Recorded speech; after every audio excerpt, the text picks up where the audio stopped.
Hello everyone and welcome po ulit sa ating channel. So for today's video, maglalaro tayo ng Solitaire Smash. This is a traditional solitaire na sobrang dali niya.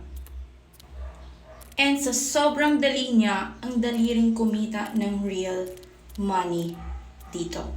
Yes, real money po. Legit, this one's a legit game. And one good thing about this Solitaire Smash, wala siyang ads. Walang hassle ng barrage ng ads. Yes, wala pong ads.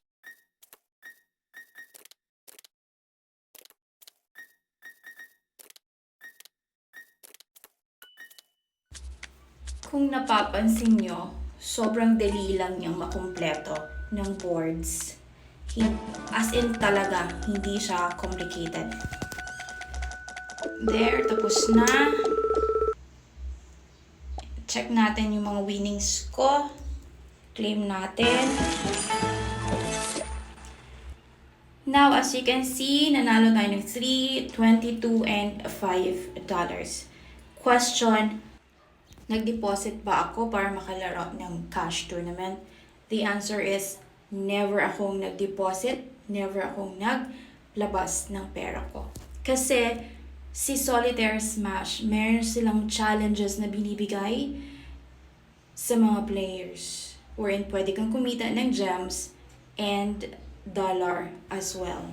Sa task na to, score 9,000 or higher 20 times in any cash tournament to win $2 and 200 gems. Nakumpleto ko na siya. Claim na natin yung reward. Nadagdagan ng $2 yung pera ko and also my gems. As you can see naman po, lahat ng nasa deposits ko were not coming from my pocket, but from the daily bonuses, also rewards from the challenges I've completed, and from the invites as well.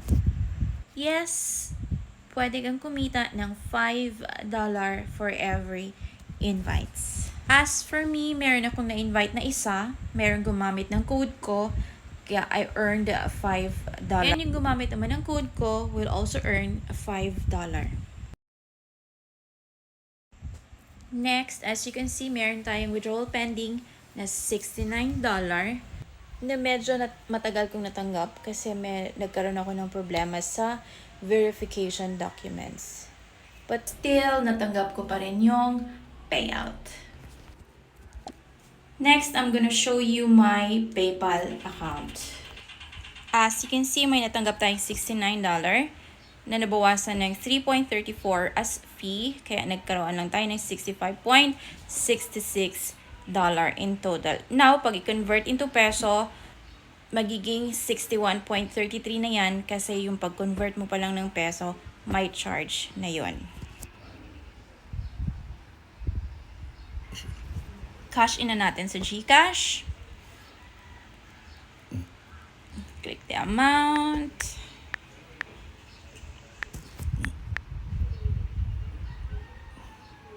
Ganun lang kadali. Papasok na sa GCash mo yan. Next, after ng withdrawal transaction ko, nag-file ulit ako ng withdrawal for $255, which is pending pa. And then after a few days, approve na siya. Check natin sa PayPal.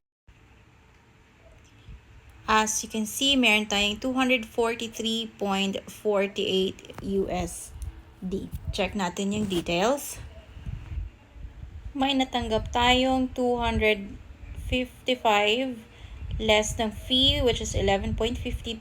Kaya ang net natin is 243.48 USD. Na-convert ko na to into peso. And then check na lang natin ito sa GCash kung magkano. So, I won a total of 13,887.36 pesos. Nag-enjoy ka na sa paglalaro, nanalo ka pa.